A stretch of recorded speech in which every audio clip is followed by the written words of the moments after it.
Hello and welcome to Don't Bury the Lead. In this episode, we will be looking at the different champions in WWE Smackdown and giving them grades. My name is John Zindel. I'm joined by Dom Scarcella. Dom, can you give us a rundown of what these grades are? Completes that we mentioned. This, where, in great Don't Bury the Lead style, we're doing a deeper dive into some of the top wrestlers. And hey, who's more top wrestlers than the people who have belts? Let's go over quickly what these grades mean. Obviously, um, I'll spoil it for you. We're not going to have somebody at each of these grade levels, but A is you know what A means. Those are your top people. Those are your all-around performers, the people who get it done in the ring when it's time for a payoff in a wrestling match. But they also have very well-rounded characters. They're good on the mic, so they can instigate storylines and angles, and they can drive the progression week to week through episodic television, into pay-per-views, out of pay-per-views. These are your all-around great performers in the ring and out of the ring. B, hey, B is for belts. This is where the people with the belts, you would expect them to be above average, clearly above average. It doesn't mean you're going to stay there forever. It also doesn't mean that everybody in these ranges we're thinking is exactly the same. But if you've got a belt, you should be rating as a grade B. C, competent. That's where most of us are in our jobs. But frankly, when we're talking belts, if you're only competent, because C also means you're replaceable. Like, your work is replaceable. Doesn't mean you should never lose the title, but it means, we won't miss you when you're gone. And so C, I don't know if people with belts should be at C. D, detracting. I don't know if people with belts should be at D. No. Incomplete and farce. I don't think we've got any farces, and I think we've seen enough of each of these performers that none of them are incomplete. But hey, let's see where they fall on our grading. If you saw our main video, then you know where they fall here. We're not changing the grades for this video. The purpose here is just to give us time to talk more about it, because title belts are important to the storylines, and there's a lot that goes into making a character title worthy, and then keeping the belt prestigious enough while it's around the waist of this wrestler or that wrestler. So without further ado, we've got our grading grid, we've got our visual. John, don't bury the lead. Who's the biggest story amongst the people who have a belt? Dom, we don't bury the lead. We're going to stick with the top story as always here. So we're going to stick with the big champ, Roman Reigns, and we're going to give him a B. And I feel like this is one of our more controversial grades that we've provided here, because he is the top champ and he's been fantastic on the mic with the character, the whole bloodline. It's the best part of SmackDown. But I think what takes away a little bit is the fact that he doesn't wrestle frequently on SmackDown. So we don't really see him in the ring. Great persona, great ring presence with the promos, with Heyman. He's really he's done a great job, but we just don't see him wrestle a lot. What are your thoughts on Roman Reigns, Dom? Great story outside of wrestling. True. I'm going to butcher the pronunciation of his last name, but there are real human beings behind these characters.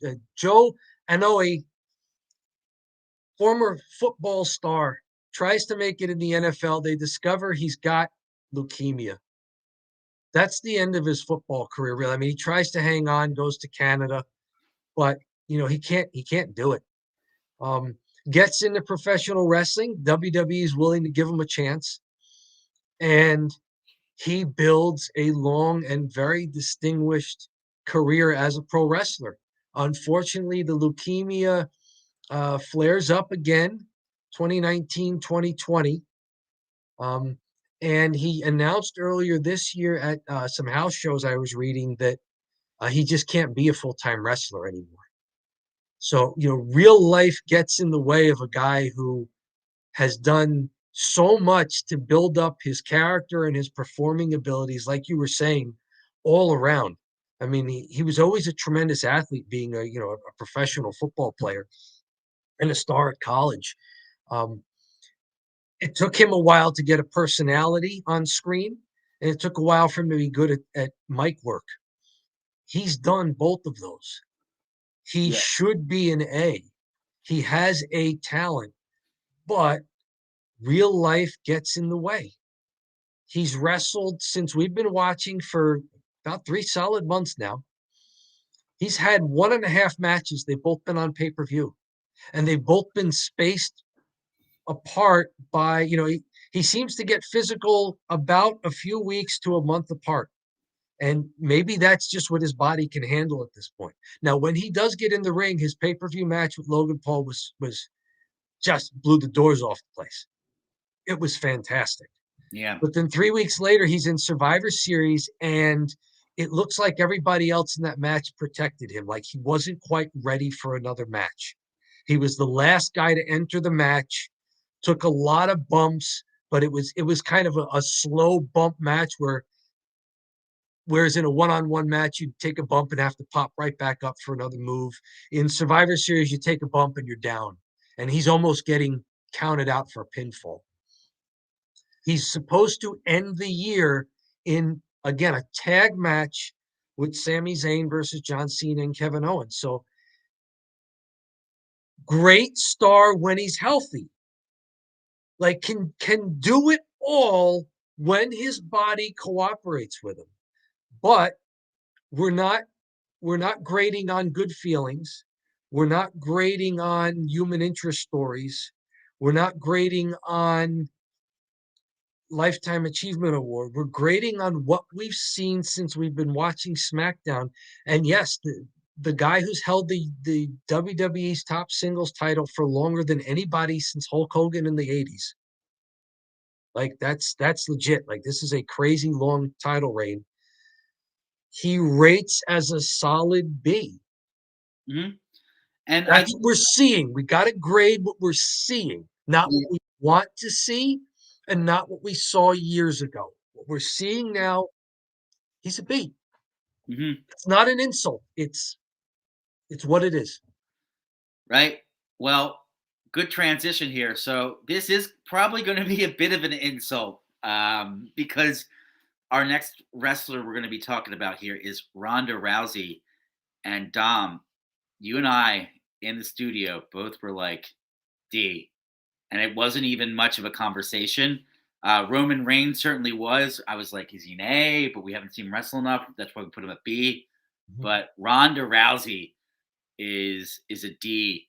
And I mentioned this in another video, but it's she's been disappointing. Knowing what her physical ability as a pro athlete in the MMA, her personality that she's had and what she had in UFC, it seemed like a perfect mix. But and she still has the elements of the personality, but she just can't get it done in the ring.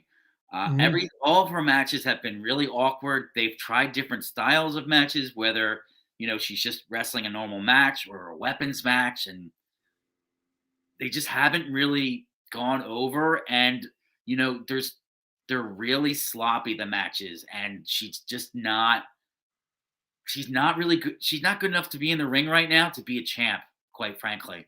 So That's the key, to be a champ. mhm, Like to get this kind of a push, because to call back to something you were saying there, uh, she's got the personality.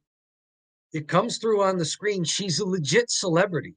mhm, I mean, she might be the biggest star in the company. Because John Cena and The Rock don't really wrestle anymore. Ronda Rousey might have best name recognition in the company. I mean, she's a legit celebrity. She's a legit athlete, but she just doesn't get pro wrestling. She doesn't get the in-ring work. And it's too bad because she's not a D in all facets. She gets the mic work. She's having a great heel run as a personality, but she's not having a great title run as someone who can deliver in the ring. You know, we talked about one of our episodes, we talked about the balance between hype and payoff. And you can make a similar balance between mic work, personality, and delivering in the ring. And Ronda's got mic work and personality, but when it comes time for her to deliver in the ring, we see a distance, and that distance, beginning with D there, that distance is detracting from the show, and it's disappointing because the belt's on her, and we know she's a legit athlete who should be able to do this. Right. So that's Ronda Rousey. We have her at D. And do we like her? Like, we don't want. Do we like her? You know, I think the personality is good, and you know, some of the backstage promos are a little cringy, but you know, I feel like she kind of has somewhat of a presence when she comes out with the Joan Jett song and everything like that, with the intro, and that's all good enough.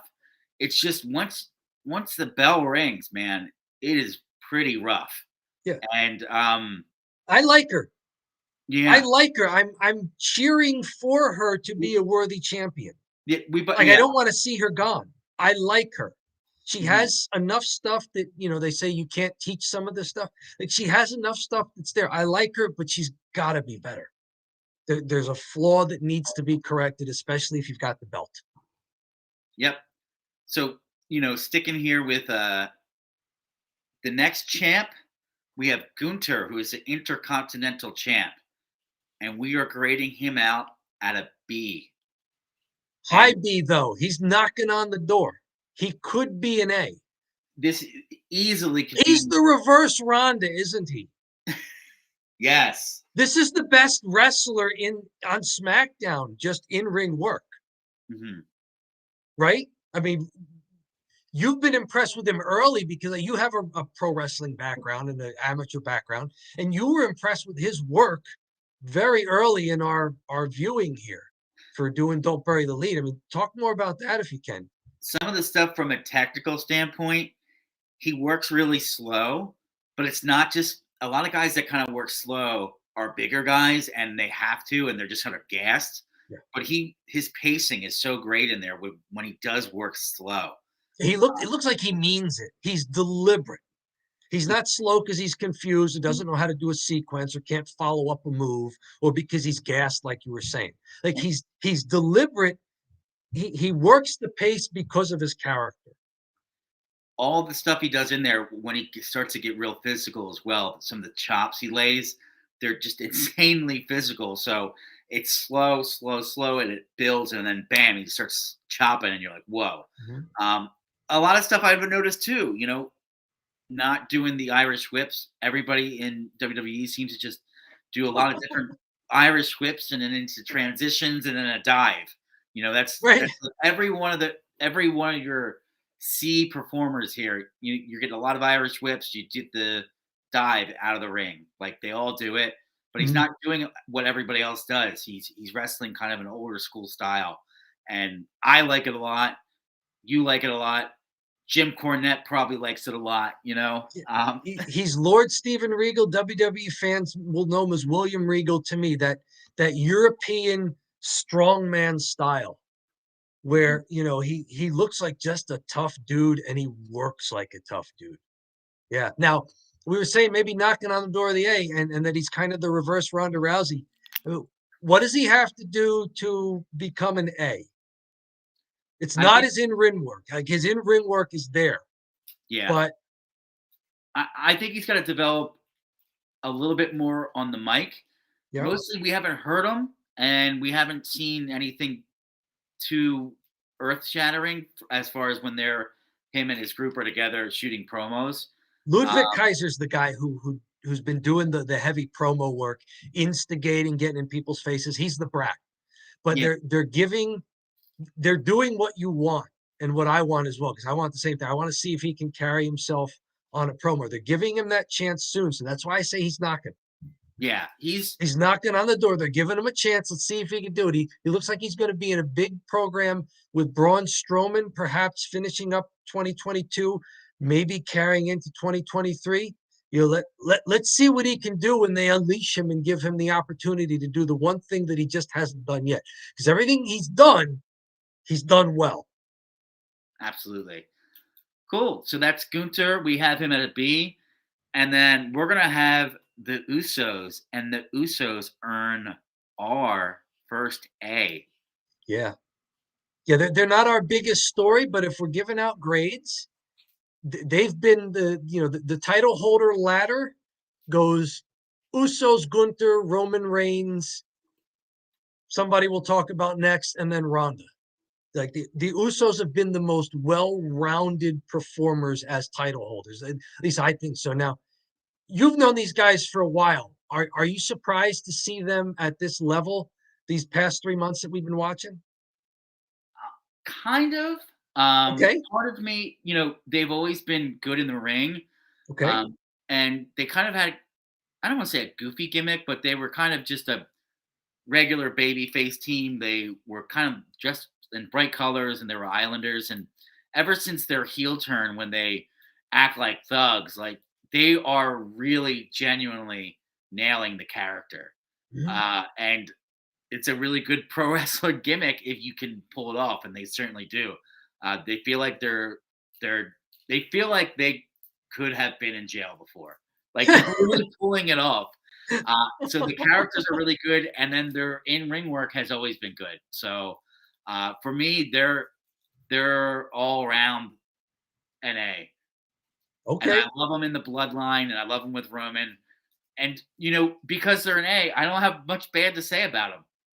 They're really just they're nailing all the things I want to see, which is in-ring work, good characters, and they're very deserving of the very long title run they've had. And they've been good with mic work. I mean, and personality wise, Jimmy's the laid back one who's trying to control Jay. Jay's the hot headed one who gets in people's faces. But that's important. That's how angles start. That's how things flare up. That's how stories are told. That's how stuff makes progress. And that's the dramatic clash. I mean, I heard his nickname used to be Main Event Jay Uso. And I can see it. Mm-hmm. He's main event to me. And Jimmy's the perfect partner for him. There's a little bit of tension in the team, but at the end, they've got each other's back. One's not turning on the other. That would be a really crazy swerve. So yeah, they're part of the A storyline with Roman. That's your A level storyline.